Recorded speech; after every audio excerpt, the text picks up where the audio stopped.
মানবতার একমাত্র দিশা। ইলমে দ্বীন সঞ্চারণ্যবদ্ধ দান, জ্ঞানের সবারে পরিপূর্ণ অমূল্য পরশমণি।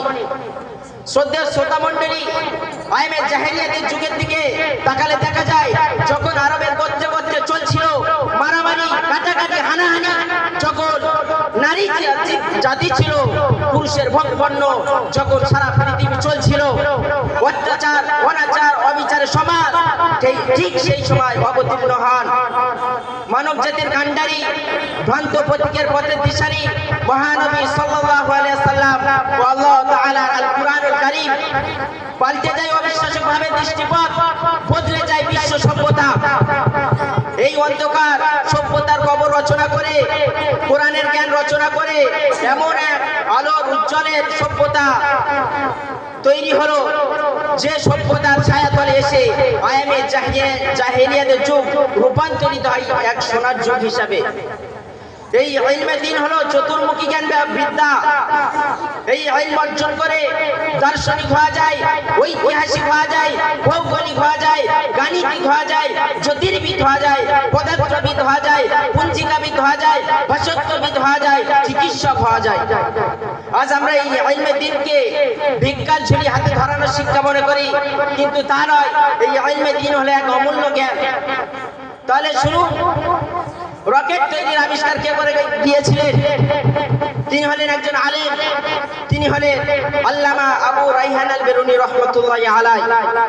মুফতি মুহাম্মদ শফি রহমাতুল্লাহি আলাইহি তাফসিরে মারিফাতুল কোরআনে উল্লেখ করেছেন, সোভিয়েত মার্কিন বিজ্ঞানীরা আল্লামা আবু রাইহান আল বেরুনি রহমাতুল্লাহি আলাইহির গবেষণার সাহায্যে রকেট আবিষ্কার করেন।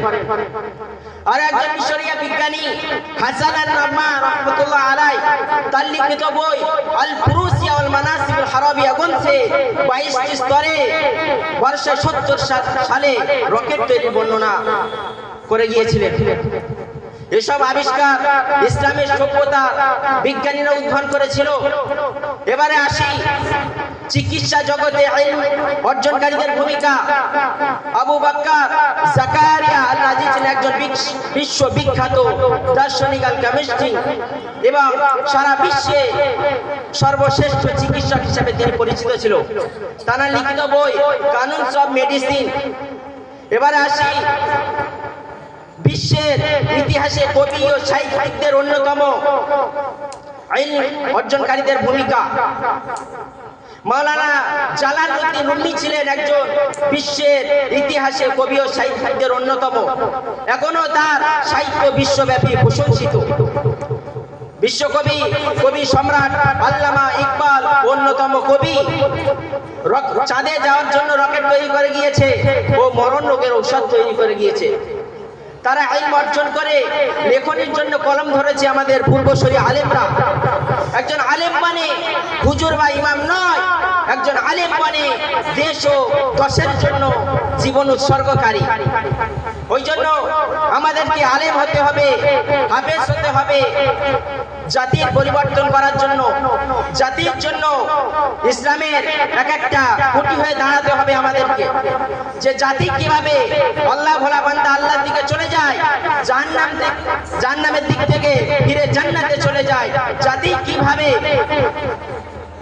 নবীর সুন্নাত ছাড়া বান্দা কিভাবে নবীর সুন্নাতকে আঁকড়ে ধরে, এই ভাবনাটা আমাদের ভাবতে হবে, এই চেতনাটা রাখতে হবে। শুধু আলেম হলে হবে না, হুজুর হলে হবে না, ইমাম হলে হবে না। জাতিকে পরিবর্তন করার জন্য আমাদেরকে এই সূচনাটা, এই মনের ভিতর একটা আকুতিটা আমাদের ভিতর রাখতে হবে যে আমি আলেম হব, একজন দিনের দায়ী হব, আমার জাতিকে পরিবর্তন করব।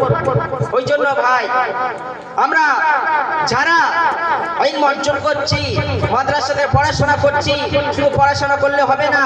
আমাদের বাপ মা বহু আশা নিয়ে, আকাঙ্ক্ষা নিয়ে দিয়েছে যে আমার ছেলে একজন আলেম হবে, হয়ে একজন দিনের দায়ী মানবে, দিনের দাওয়াত দেবে, আল্লাহ ভোলা বান্দাকে আল্লাহর দিকে ডেকে নিয়ে যাবে।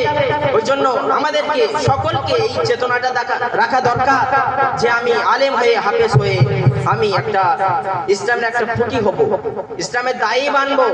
আমরা সবাই ইসলামের জন্য দায়ী বানবো ইনশাআল্লাহ। আমরা আলেম, হাফেজ, মুফতি হয়ে দিনের দাওয়াত দেবো ইনশাআল্লাহ। এই বলে আমার সংক্ষিপ্ত বক্তব্যটি এখানে শেষ করছি। ওয়াখিরি দাওয়ানা আলহামদুলিল্লাহি রাব্বিল আলামিন। আসসালামু আলাইকুম ওয়া রাহমাতুল্লাহি ওয়া বারাকাতুহু।